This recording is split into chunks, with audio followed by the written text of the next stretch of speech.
This week in Idaho, the transgender controversy, which we covered a couple weeks ago, at the SJSU's volleyball team causes an exodus, Boise's mayor gives holiday wishes that cause some backlash online, and the Idaho Medical Board pauses abortion referrals. That and so much more. This is the Yokel Idaho Midweek Report, where we give you a quick overview of the news in Idaho for the last week. Starting with that first story, and one that sparked some obvious controversy. It's one of our most watched midweek reports. The controversy in women's collegiate volleyball has sparked national debate after multiple teams, including our beloved Boise State University, forfeited matches against San Jose University due to the presence of transgender athletes in their roster. This situation has led to significant consequences for both programs, one being more negative, the other being more positive. Looking at San Jose's consequences, their women's volleyball team now faces a major setback as 7 key players have entered the transfer portal, which simply just leaves the team with only 5 returning players. The Spartans, who were 1 win away from the NCAA tournament, saw their season marked by protests, lawsuits, and intense media scrutiny. As for BSU's consequences, or benefits, Idaho lawmakers recently honored Boise State volleyball team with the letter of recommendation to their stance. The letter, signed by multiple legislatures, commended the team's decision to forfeit 3 matches, praising their commitment to upholding Title IX's values and Idaho's Fairness in Women's Sports Act. If you don't know what that is, go look at our original coverage of this story. The lawmakers recognized the team's sacrifice of tournament opportunities and highlighted their role as an inspirational figures for future female athletes. But moving forward and putting that all together, the controversy has reignited discussions about transgender participation in women's sports, something that we would argue has been going on for quite a bit. It hasn't been reignited, with potential implications for future NCAA policies and women's collegiate athletics as a whole. And another culture war issue, in a surprising turn of events, Idaho's medical and nursing boards have agreed to temporarily halt investigations into healthcare providers who refer patients out of state for abortions. This decision came amidst an ongoing legal battle between Planned Parenthood, shocker there, 2 Idaho doctors and state officials, including Attorney General Rao Labrador. How exactly this all started? It began with Labrador issuing an opinion suggesting that providers could face prosecution under Idaho's abortion ban for making out-of-state referrals, mainly being that you're violating the spirit of law, not the letter of law. Although later rescinded on procedural grounds, this opinion has sparked fear among healthcare professionals, or some. Now, as for where exactly this agreement came from, it arose after reevaluations that came on a complaint about abortion referrals was under review. While officials claim the investigation wasn't specifically about referral, concerns still persist, obviously, because of the topic we're talking about. If approved by the judge, the agreement would prevent the boards from taking action against providers for alleged violations of the abortion ban, which is a little concerning there. In exchange, the plaintiffs would remove the board from the lawsuit.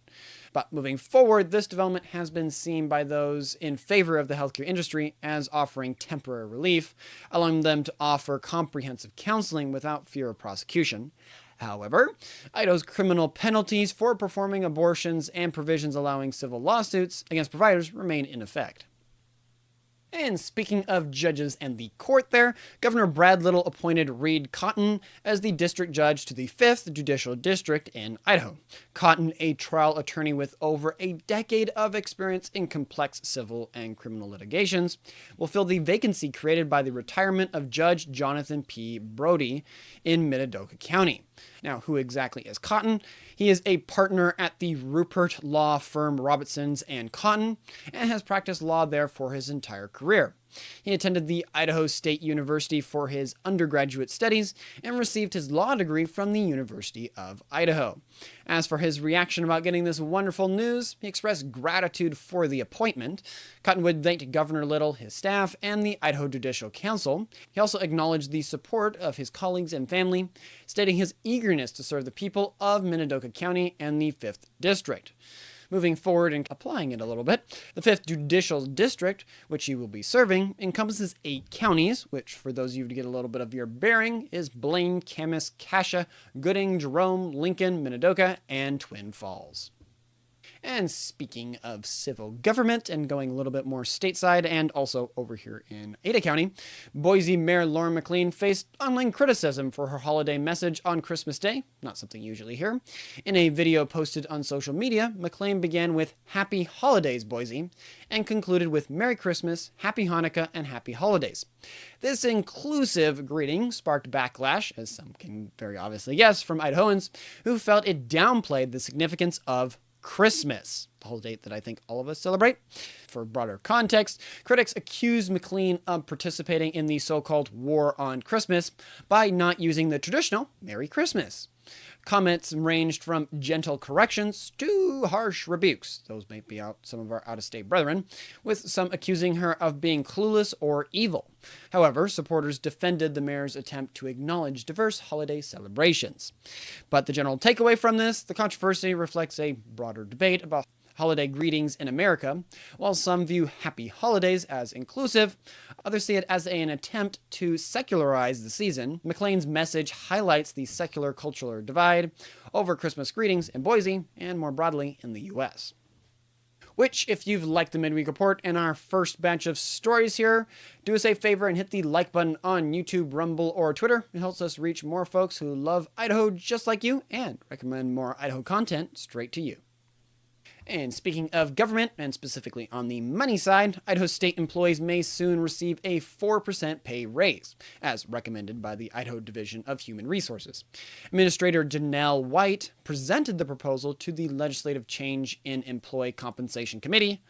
That's a big long one, citing rising living costs and pay compression as major concerns. The recommendation includes flexibility for recruitment and retention, as well as increases for specific positions like public safety, nursing, IT, and engineering.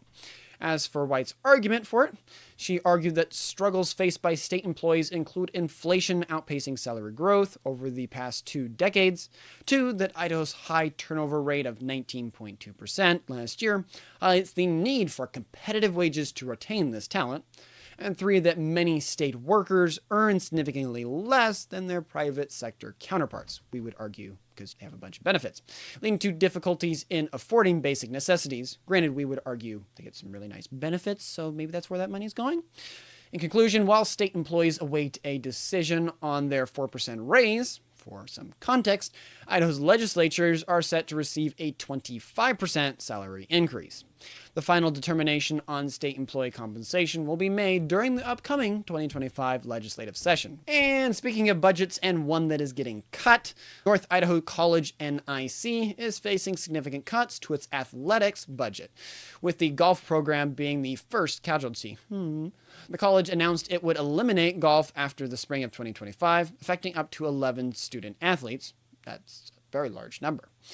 Specifically, why the decision? It is part of a larger effort to reduce the athletic budget by $1.8 million over the next 2 years.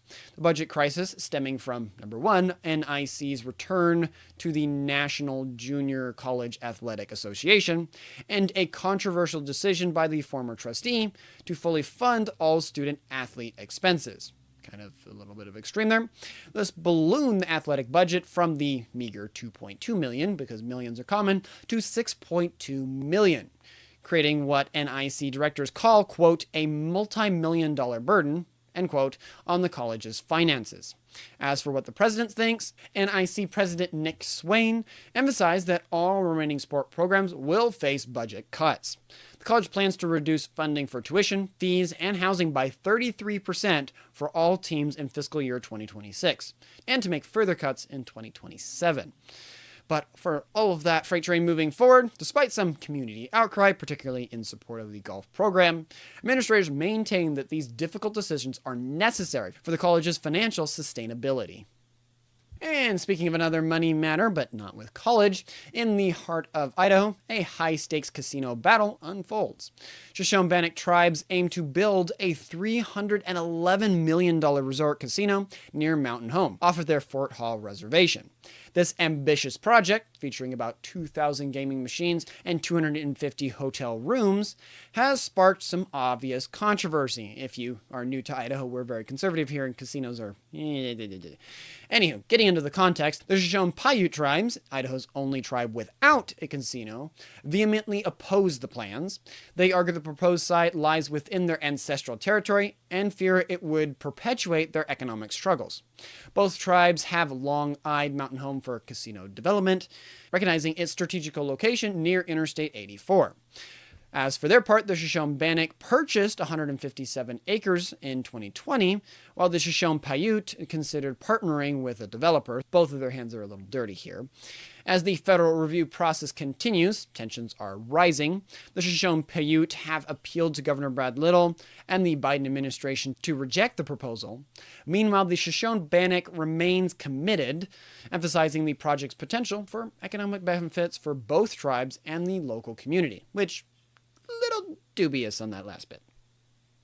Idaho has quietly celebrated a remarkable milestone as we close out 2024, or have as you're listening to this.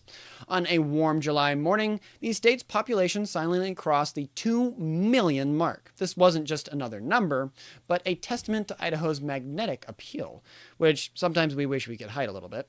But this was primarily driven by people seeking new horizons. The state welcomed 3,497 new residents, with a staggering 73.3% arriving from other states. Idaho's growth rate of 1.5% outpaced the national average. Good on you guys. Ranking 7th in the country. Neighboring states watched as Utah and Nevada were the only western states growing faster, with Idaho leaving Montana, Oregon, and Wyoming in its demographic dust. But taking away from all this, from 1.14 million in 1994 to 2 million in 2024, we would argue that Idaho's population growth reflects a state with successful winning policies, don't mess them up, and a culture that people want to be a part of. Which, if you're excited about the news of Idaho growing, or not, or any of the other stories we've talked about, please don't hesitate to share it. Your shares help us spread the word about our beautiful state and help people be informed about what's going on in the state they love. And speaking of an Idaho favorite, and a delicious one because I am not a vegan, I love my meat, Goodwood Barbecue Company, a local favorite for 25 years, is set to transform the former event center and winery in Eagle, Idaho. Owners Stephen and Bobby Cooper have purchased the 5-acre property on Highway 16, previously known as the Flat 16. Their ambitious plans include 2 restaurant concepts, retail space, and event venues. Specifically for that first restaurant, it will be called the Woodhouse Craft Kitchen and will offer breakfast, brunch, and lunch, and is slated to open in late summer or early fall of 2025. The second one is an upscale dinner house.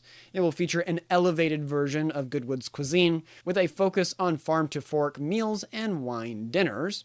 Specifically going to what the owners think of it, Coopers also envision a farm shop showcasing local vendors, products, and a space for hosting events and corporate retreats. In conclusion, in putting that all together, the property's natural beauty, including a pond, waterfall, and creek, will be utilized to create a gathering place reminiscent of its days as the winery at Eagle Knoll. The expansion not only marks Goodwood's evolution, but also contributes to the area's growth, complementing the adjacent resident at the River Birch development. Also speaking of beautiful things, but sadly that turned bad, a shocking turn of events, the owner of Rolling Hills Nursery in Nampa was revealed to be running a drug and gun trafficking operation under the guise of a legitimate business. Specifically, Sergio Cesar Guzman, a 49-year-old Mexican citizen living in the U.S. illegally, was sentenced to 16 years in federal prison for his crimes. An FBI-led investigation uncovered the illicit activities, with undercover agents purchasing 4.5 pounds of meth and AR-style rifles from the nursery. Not that AR is a bad thing, I would like a couple of those if they're not ghost guns. During one transaction, Cesario Guzman advised the agents to, quote, clean your fingerprints from the rifle and ammo, end quote, if involved in a massacre.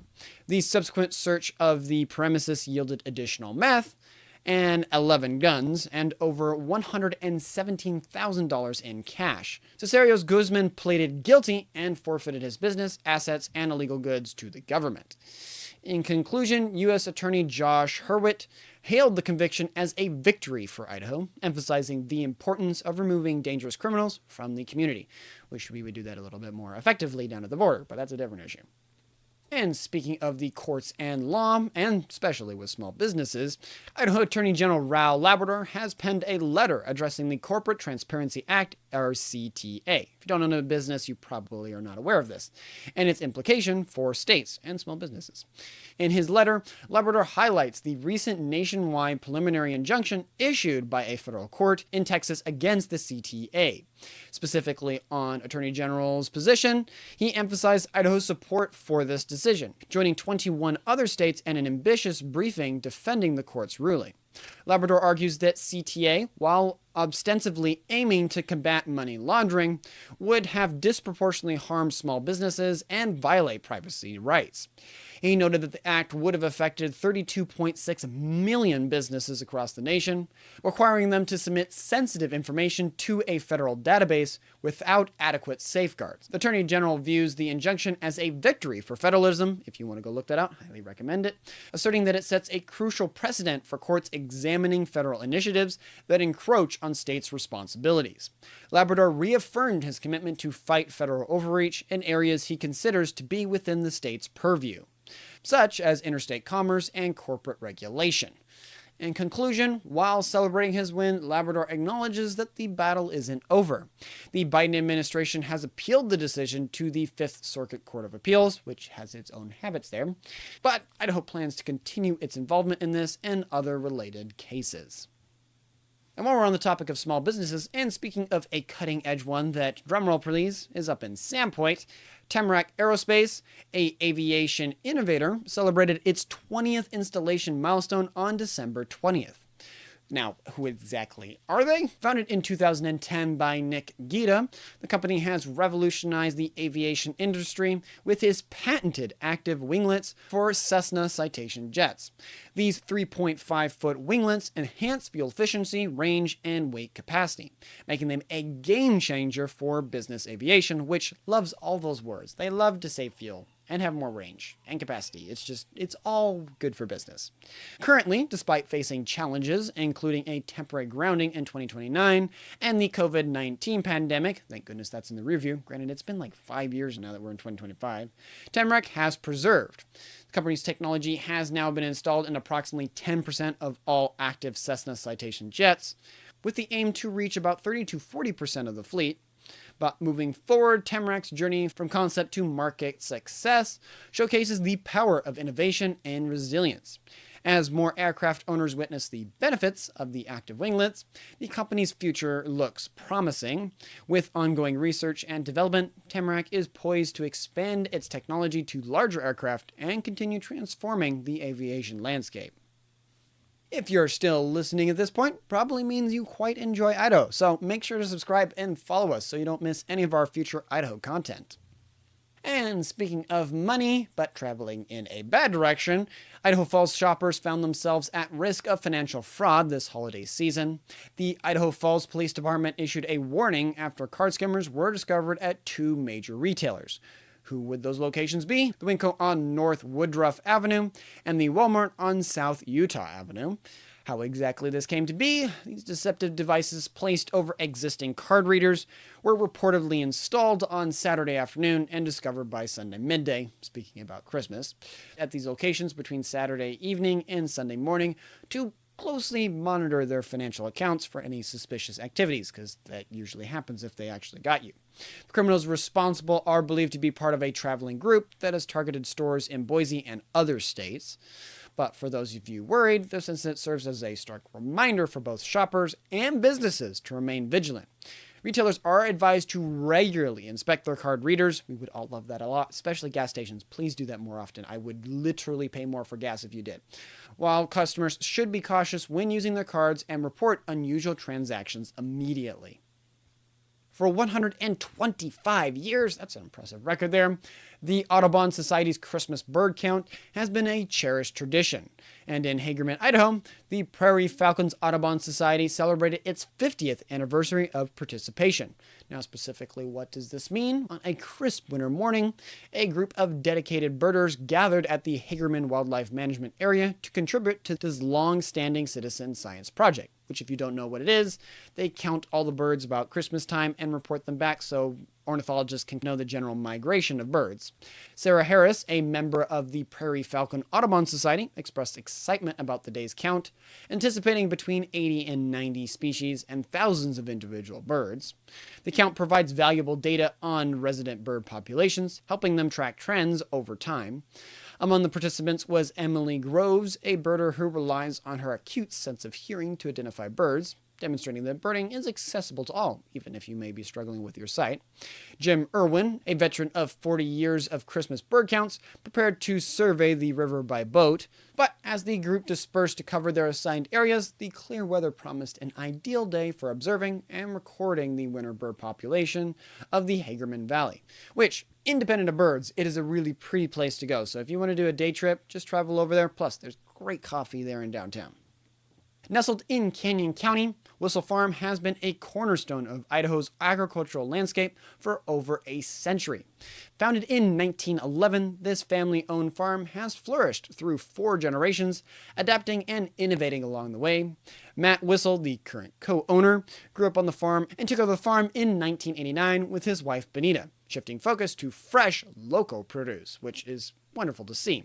Specifically, the farm's commitment to quality has earned them partnerships with local Albertson stores, supplying sweet corn and pumpkins to the Treasure Valley. So if you bought those this year, you may have got them from them. Wissel Farms has expanded beyond wholesale, offering a farm stand, you-pick vegetable farm, and a pumpkin patch with over 10,000 pumpkins. Man, that's a lot. As for the family and the future, innovation runs in the family's blood.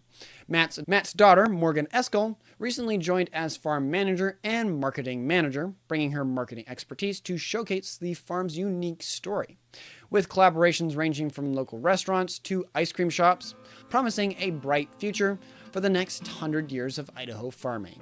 Which, speaking of the bright future, I'm going to go enjoy that. Thank you for listening to the entire report. I sincerely hope you found it enjoyable and valuable. If you liked the Midweek Report, make sure to check out our other content. Also, if we missed any important points or provided incorrect information, please feel free to reach out to us via email or on Twitter. With the small team we have here, we're not able to cover everything, but we do our best to cover the most interesting and important stories. Thank you for your continued support and assistance. That's all for now, and I wish you a fantastic rest of your week. Godspeed.